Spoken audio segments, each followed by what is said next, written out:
Seguro que has escuchado el nombre de Cleopatra, reina faraón de Egipto, pero ¿sabes quién era? En este vídeo te lo voy a explicar. Empecemos con el vídeo. Frank L. Antes de empezar el vídeo voy a hablar de la serie de Netflix La Reina Cleopatra, así que si no has visto la serie vete a verla ahora mismo para no tener ningún spoiler. Cleopatra VII, Tea Filópator, conocida como Cleopatra, fue la última gobernante de la dinastía tolemaica del antiguo Egipto, aunque nominalmente la sucedió como faraón su hijo Cesarion. También fue diplomática, comandante naval, lingüística y escritora de tratados médicos. Era descendiente de Ptolomeo Soter, fundador de la dinastía, un general greco-macedonio de Alejandro Magno. Tras su muerte, Egipto se convirtió en provincia del Imperio Romano, lo que marcó el final del periodo helenístico que se había iniciado con el reinado de Alejandro, 336-323 a.C. Aunque su lengua materna era koiné griega, fue la primera soberana tolemaica en aprender el idioma egipcio. Reinas, madres de naciones, como Cleopatra. Moriría por Egipto. ¿Ustedes por qué morirían? Yo soy Isis y soy una diosa. Cleopatra nace en el año 70 a.C. en una familia de 4 hermanos y era normal casarse entre hermanos para conservar el poder. Tanto hombres como mujeres eran aptos para gobernar, no había discriminación.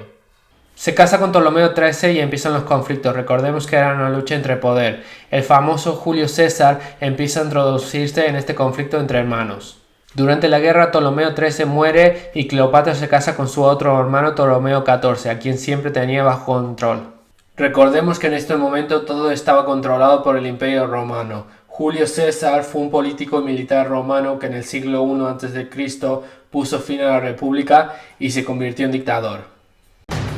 Julio César sabía bien que Cleopatra era quizá una de las mujeres más educadas en el Mediterráneo. Quería ser rey como Cleopatra era reina. Julio César y Cleopatra empiezan un romance. Él tendría 52 años y ella tan solo 20 años. De ahí nace su hijo Cesarion, quien sería el único hijo biológico de su padre y heredero al trono. Esto sería una amenaza para el Imperio Romano. Esto no sería posible debido al asesinato de Julio César y que el Imperio Romano no reconocería a Cleopatra y a su hijo como herederos. Después de la muerte de Julio César, el poder se divide en dos, en Marco Antonio y en Octavio.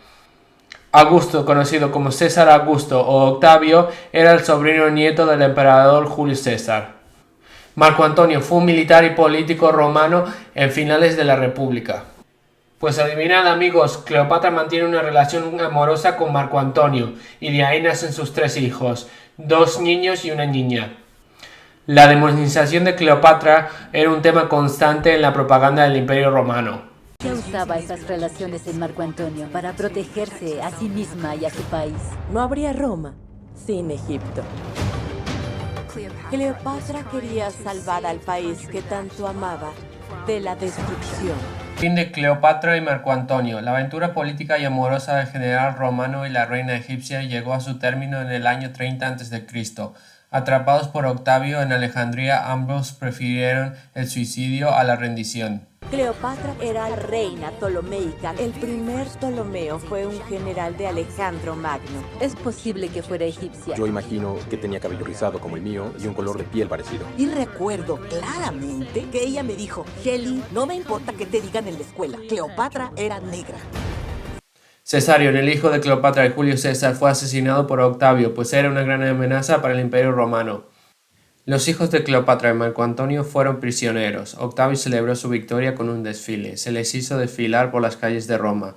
Octavio entregó los niños a su hermana mayor y anterior esposa de Marco Antonio. Desde entonces vivieron en una casa de Octavia junto con los hijos e hijas de esta. La única hija de Cleopatra llegaría a ser la más grande de todos los vástagos de la última reina de Egipto, cuando Augusto dispuso que se casara con el rey Juba de Numidia en Roma entre los años 26 a.C. y 20 a.C. Nadie podía imaginar que se acabaría convirtiéndose en 2 de los más importantes soberanos de Mauritania de la historia.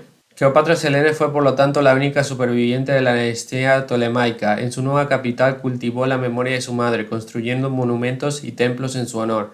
Llamaron a la nueva capital Cesarea, la única Churchill argelina, Durante su reinado, el reino de Mauritania prosperó gracias a la exportación y el comercio en la cuenca mediterránea. La arquitectura de la ciudad era una mezcla de dos estilos, griego, romano y egipcio.